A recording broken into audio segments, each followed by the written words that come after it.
you're robbing banks in clown masks, and suddenly you're a clown robbing banks, and there's a big difference in tone, I would say. Welcome to the second of two interviews I had the opportunity to run over at the 10 Chambers office in Stockholm. This time I'll be talking to Ulf Andersson, best known for his work shaping legendary titles such as Payday the Heist, Payday 2, and more recently GTFO, as well as lending his voice and visage to the character Wolf. After leaving Starbreeze in 2015 alongside a number of his colleagues, including Simon Viklund, who I interviewed here, he founded 10 Chambers, a company he now leads in creating Den of Wolves, a long-awaited return to the heist genre.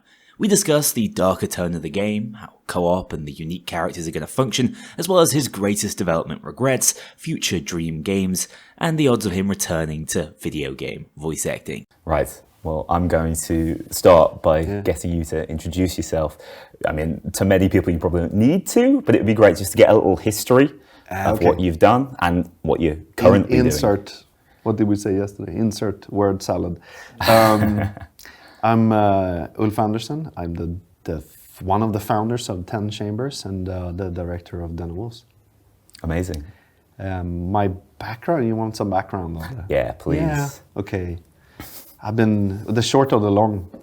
The long is it? Look at me. Like how long do you want? Abridged Okay. I've been making games for.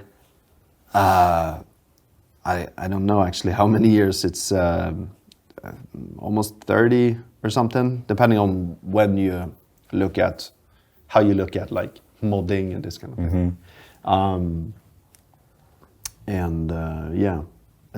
And I think I'm mostly known for the Payday stuff, and now the recent GTFO. But also games like, I guess like, more or less shit games like Bionic Commando, or the absolute worst is probably Terminator. Okay, yeah. It's like a franchise. That's it. Yeah. But also some other highlights might be like Ghost Recon and Advanced Warfighter, and for some ballistics, an old racing game. Yeah. Well, most people watching this will probably know you from Payday. Yeah. But now, of course, you're here at 10 Chambers. How has that transition been, going back to that small team initially for GTFO, and then as the team's grown, how have you felt that experience? So I've been a part of bigger studios before, much bigger and definitely less organized. So I would say, going back to the small thing was really beautiful, but it was also sort of a rehab thing. So we gathered up a small group of dudes that I think to a large extent needed a break and needed to work on something that was, challenging and interesting, and just avoid having meetings about meetings.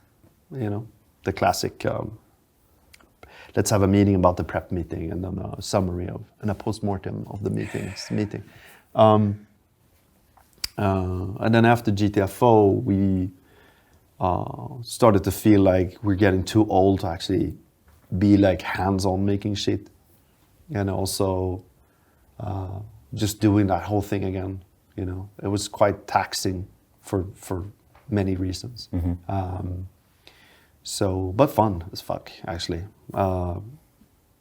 But so we started to scale. We started looking for somebody that wanted to do something with us. We found Tencent. It's been a great ride so far. And knowing me and my lack of filters, I would tell you otherwise if it wasn't. We've had some issues like you have with big corporations in general, but I think beautiful ride so far. So we decided to scale up and make something that was like bigger.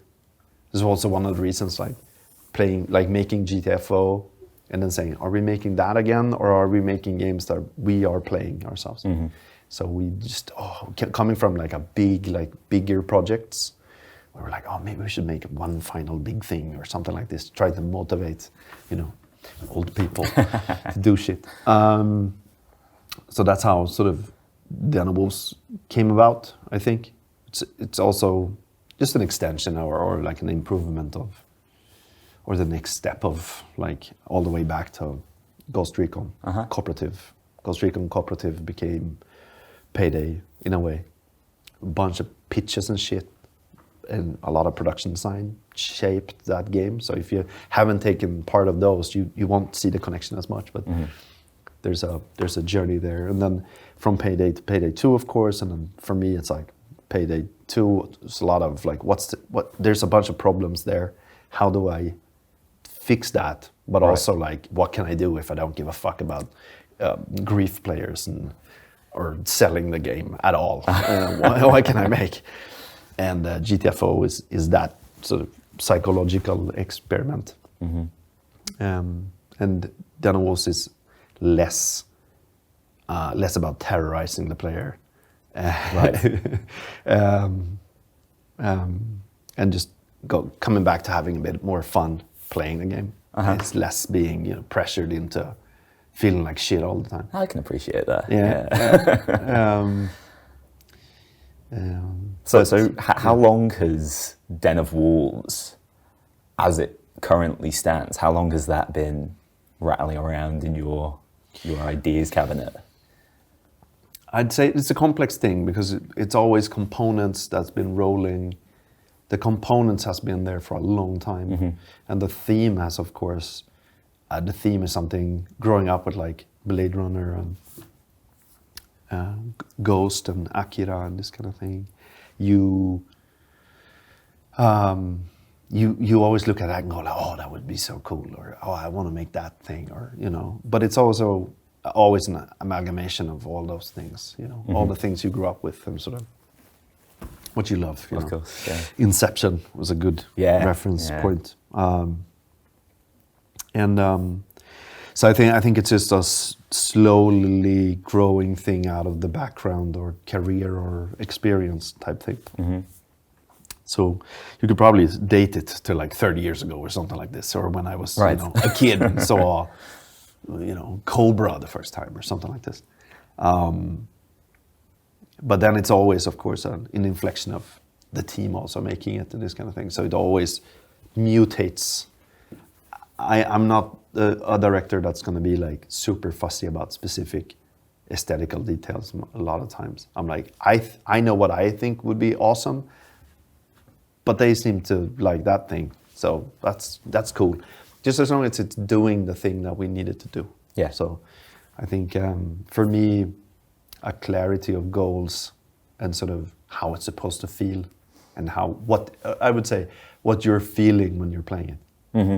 If I can, the psychological thing, if I can hit that, then the features can shift a bit. Yeah, I get that. From playing, it is all about that gameplay loop that's driven by emotion, frustration, anger, excitement, the good with the bad. And the bad is just as important as the good. I agree. Yeah. I agree. I think there's a lot of missed opportunities in these type of click depth. I call it click depth design, where it's like, how do we make them, what's the shortest route to a transaction? This type of design. And I think games should be about, like movies. A good movie is like a roller coaster of different emotional states. And I think a game should be, at least a game that we're making, should be that game. I'm not shitting on, tic-tac-toe. But there's definitely room in this medium for something like this. And I think games are able to grab you, in a different way. Yeah, absolutely. And so when it comes to Den of Wolves now, would you say you very much decided on a tone alongside a theme? And do you think that's going to be the case? I know. Yeah, I would say my issue is always like, can I get the team to hit that thing? And I think I'm always going to be more bleak, than what I'm getting. So we'll see if I can hit. And arguably, that's a good thing, not hitting my bleak, So hopefully it will be somewhere in between, where it's a bit of flair from people that enjoys things. Right. Yeah. But as people who love the pain, we'll also get something. we'll have a bit of both. Yeah. Okay. And would you say that's sort of fulfilling the vision you had more for Payday 2 as opposed to what it turned into? Yeah, I mean that's a long project. After me yeah. leaving, it's been years, and games tend to, if you want to sustain them, I think especially in the way it's been done, I think it's very easy to start to add things that aren't, you run out of ideas. After a while, you're running around with miniguns and katanas. I mean, it's I think a good. You could jokingly say, and I'm not shitting on Payday in any shape or form, but you could say, you're robbing banks in clown masks, and suddenly you're a clown robbing banks, and there's a big difference in tone, I would say. Yes. And that's why it's so hard to make a follow-up game, because then you're like, where on the slider of the clown slider am I gonna hit, and who am I addressing? Yeah. Because why are you? So a good example is like, why you keep playing a game, and then people go, well, they're only playing the end loop, so just make an end loop game, and I think that's wrong. I think they're playing because this was so good a lot of time, like the story was so good, and I got into it so much that I just want to extend it, and then there's like, oh, let's make the end game the thing, and then but they're missing the thing I actually wanted to. Yeah, the hook. Yeah. So I want to make the hook part as much as I can. Okay. I got the question of like, how will you retain people? Like, how will you keep them playing? And I'm sort of like, fuck off and play something else. This is what I do. And if there's an update and that update is good enough, come back and play. Okay. Yeah. Sort of live by proof and always have something planned. I think there's too many options in life to just do the same thing all the time. Okay, yeah, fascinating. I think something I'd really like to ask you, because you, of course, once were a character in a game. I've already semi-promised the medic. I've heard. No, don't worry. I'm not gonna make you relive anything. I am fascinated by the characters in Den of Wolves. My belief is that more so than narrative or story, characters carried Payday to what it became. Arguably, that's the narrative. Yes. In a lot of yes. Especially when you play it a lot, you start to pick up like voice interactions between the things. Do you feel you've achieved something similar? I think for us it's trickier for us because it's a question of like where do you want to put your expression of player, and how do I tell a story if it's a story is about the characters and I'm removing and adding characters all the time. We're playing 1, 2, 3, 4, right? We did some exploration of this in GTFO. GTFO has a massive voice dialogue system thing, and we used it in some rare cases, but it's a lot of work to sustain. Knew that coming in. So what we're looking at now is to try to do something that's, your characters, the ones you're playing are quite, what do you say, stern and sort of minimalistic in a way, because that's the place where you're gonna fill in. Okay. Like, if they're telling you what you're supposed to think, then we're doing a disservice for this game, I think. Okay. And then there's like this, the classic radio guy thing. Yeah. But we're playing it in a different way because the guy is not like telling you what to do. It's more like a person that's working for you. Okay. So it's more a person that will say, "Oh, what's that?" And the character will go, "Shut up! It's not for your like." Interesting. So it's more like that guy is less professional than the characters you're playing. Yes. And the characters you're playing is really following your plan, right? So the intent is to try to make you do the planning in a way instead of being told all the time. To some extent, like there's missions that are more planning open, and then there's just I want to go in and shoot shit, right? So we're playing on that, and then to be able to tell different stories, which is sort of the end utopian goal of this project, is to be able to do multiple storylines, and then play. Oh, let's play that storyline, or let's play this again, or let's play this storyline like this. Then the characters need to be movable in between, you know. And because of how we play things, I'm playing with you on the Friday, and I'm playing with Robin on the Saturday. We might be playing the same storyline, but we're at different positions and we've made different choices. That means my character can't really carry a lot of that outside of the storyline. So it needs to be encapsulated. Otherwise, I'm like, oh, I played with Robin yesterday, so now we can't do this. Because the faction we were talking to is now angry with us because I fucked around with it. It's not doable. Or it is, but it would suck, basically. Of course, yeah. So we limit some stuff to be able to lean into cool design in other places and sort of explore things that people aren't exploring in a way. I got the question of like so if I'm dropping into a game, we limit you a bit on choices, and the reason is basically to say that means somebody can make these choices now. Right. So now we can actually use that. We can actually design shit where that matters, or make them important. They don't need to change anything in the storyline. They could, and we're gonna try to, but they could also be important of like, okay, the order or the information we have, the meta information we have. So if I know what the number of the vault is from the storyline, there's no indication of the game of, oh, that's the right vault. I know that number. Right. If you can open the thing, dropping in and pick the wrong vault, fuck you. I'm not gonna play with randos, right? So if I limit you from just picking the thing, then I can actually do a bunch of game design shit. So it's a good example of like limiting things. Yeah. So just saying, oh, but the community wants this. I'm like, no, you don't. You've had that before, which is cool, but we're gonna try to do something that gives us the options to do something different. Yeah. And I think that's justifying the game's existence in a way. Right. And then also, I guess it's a bit of a, like, it's more fun to make, you know?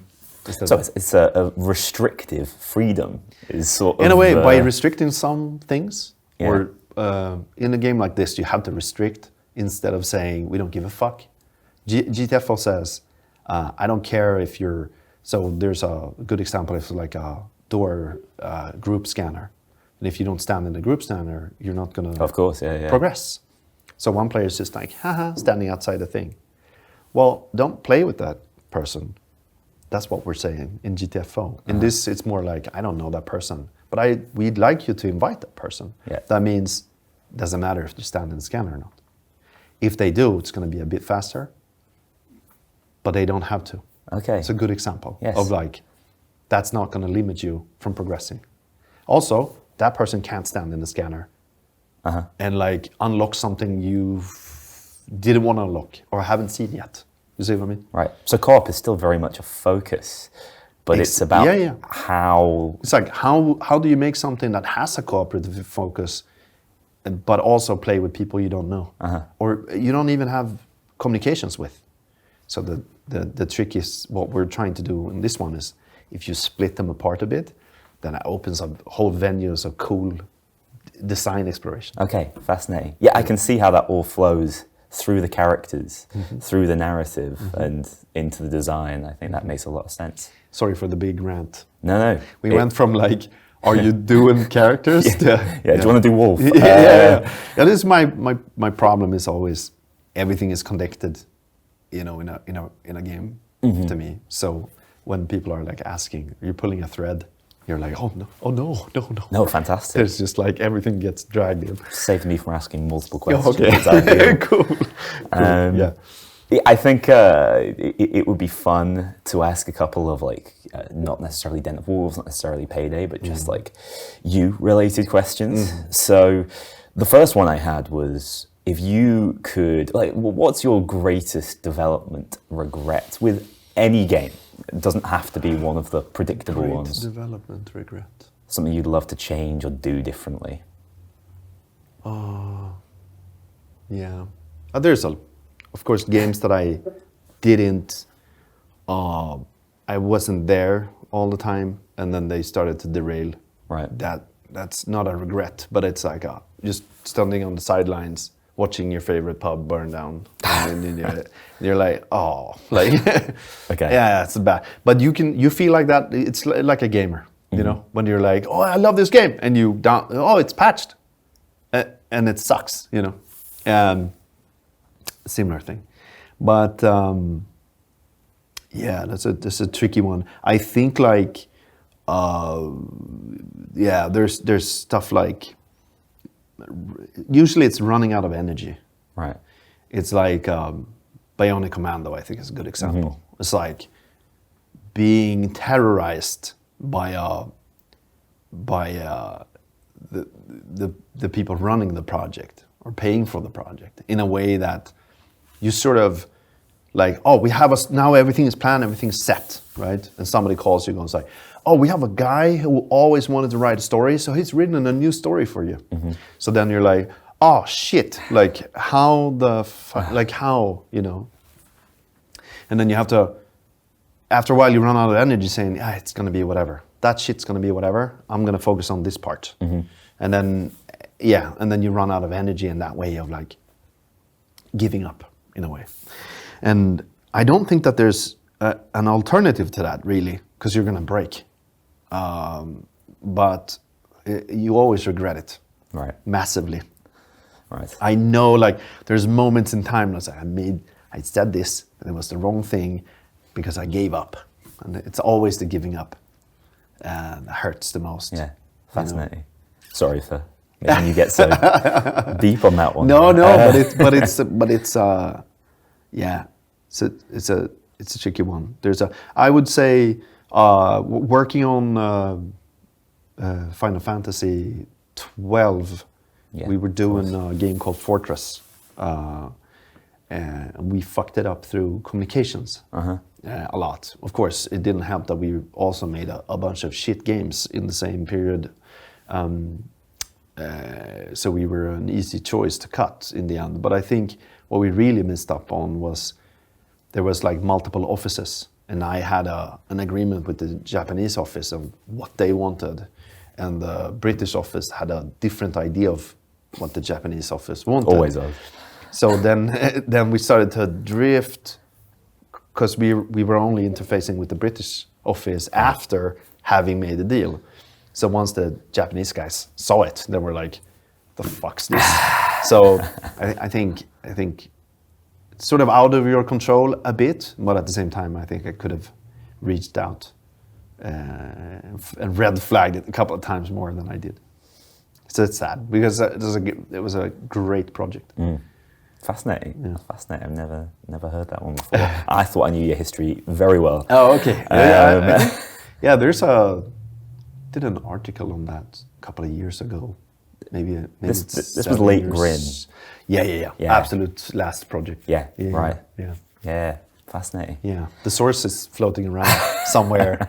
I saw somebody had like the full. It's based around a castle, and somebody had the mesh and everything. I saw a demo of somebody, riding in the desert. It was super dope to see. Wow. Yeah. Wow. On a lighter note,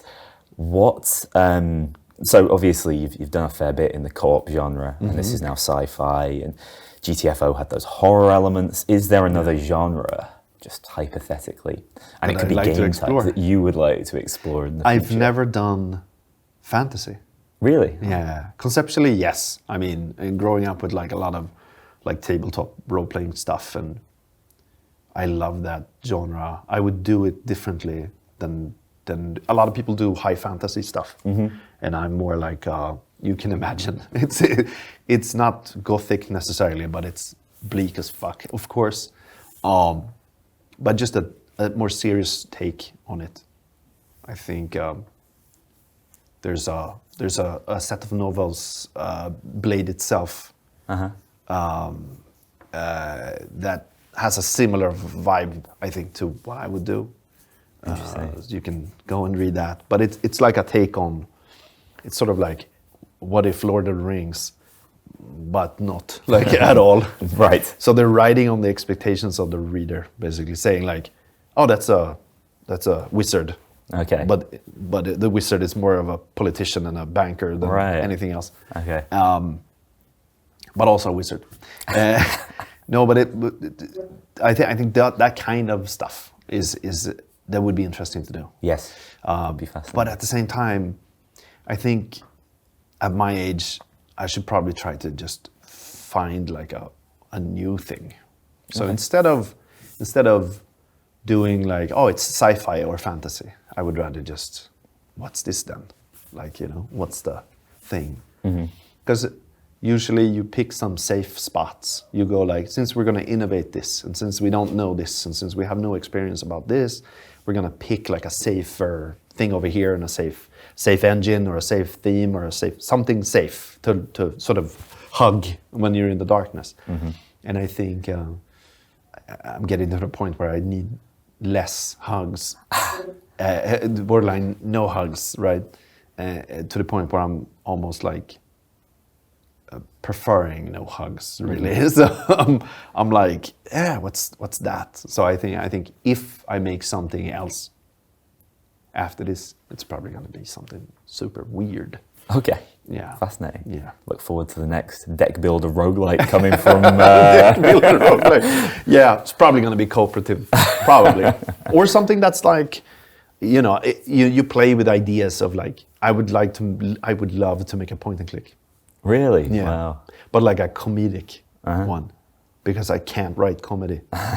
So it's like just to have what's this then? Proper like challenge. That's a completely different animal, Fascinating. Yeah. Okay. I wasn't necessarily the answer I was expecting. Yeah, it's not. It wouldn't. It's making things to say like, oh, it's going to sell this and that. It's not. It can't be your driving goal, really.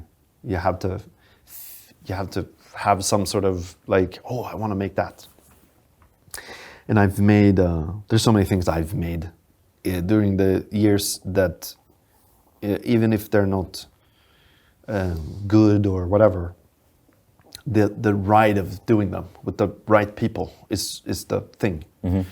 And even if it's the wrong people, you have a lot of good memories about what happened and what was made. And I think it's all about that, really, which is a cliche. It's like, it's the journey, it's not the goal.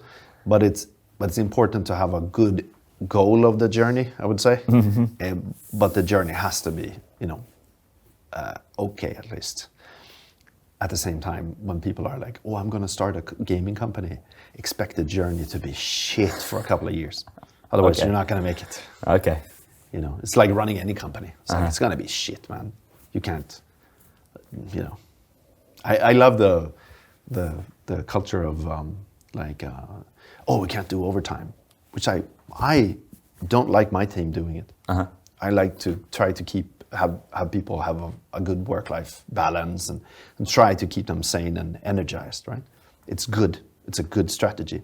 But when you're starting anew and you're like, for people in a basement, you're going to put down the hours. Of course. Because you have no idea what you're doing. And you signed up for that basement life. Oh, yeah. They expect basement life. Yeah. Be happy with, if you can make another project, that's your goal. If that's your thing, then do it, man. Fascinating. That's probably great advice. Yeah. But I love the basements. I'd like to get back to one at some point. Yeah. I think the only other thing that I'd really love to know is if you'd ever, I know you've been asked about Screaming Medic, but if we would ever hear you in a game again or see you in a game again, or are those days past? I never set out to do anything like that, really. It's a convenient thing. Was it fun? I like screaming. It comes from the singing part. Like I do a lot of singing stuff privately, but so the screaming part comes natural to. I can do it. Yeah, without damaging. It's fine. But I'm less of an actor, really. So it is it's humbling when people are like, you know, oh, you're gonna do some more. I'm a voice actor. Like I'm even like, oh, you're the guy who did the voice for Wolf. That's my like. I did some other on like, but it's fine. It's fine. It's fine. But yeah, I mean, for fun maybe.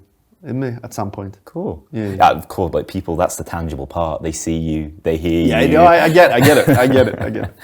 But it's a convenience for that team. It was we had no money, so voice acting is expensive comparatively to other things.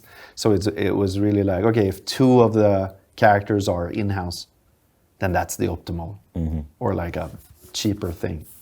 But I never really thought we would cast me in that role. I think it was Simon who tricked me somehow, because what we do with me and Simon is we used to do acting recordings to give direction. So we'll record all the actors, all the characters between each other, and just say that's the flavor of this character, right? So we did that. So we did example dialogue. I think some other developer recorded one of the main dudes. And it was so bad that it was like, okay, let's go in and try to do it properly and give it as much energy as possible. And then we knew like to cast people, we had to set the bars on like how much screaming should there be. So then I just went in and like, I'm gonna fucking, and then we were talking about should we cast like hardcore singers and shit just to get that, you know, screaming thing. But and then I think if I'm not mistaken, Simon, because we passed it into the team basically saying like, vote for the voice actor for the different roles. And we had like recordings from voice actors, and Simon slipped my thing into the thing. Wow. Yeah. So yeah. I didn't know that. I think it was something like this, if I'm not mistaken. But yeah, I got tricked into it. And then we needed like, you know, menu pictures. And so we were like, okay, we don't have the models. So we're just gonna like put on a suit and take photos and then Photoshop that shit, you know, trying to like put a game together. Guerrilla game development. Yeah, without a budget. You know? That worked. That really worked. The first Payday game. And super guerrilla. Yeah, and Swedes are probably underrepresented in video games. So in the actual games, you mean? Yeah. We're not underrepresented in the business. That's for sure. You go to like game shows and meet your friends. Oh yes, which is weird. I've noticed it. Hey, fellow Swedes. It's like yeah. Amazing. That's every question I had. Was that reasonable to time? Yeah, perfect. Very good. Amazing. Thank you so much. I could just sit here and listen to me and learn. Rant about shit forever.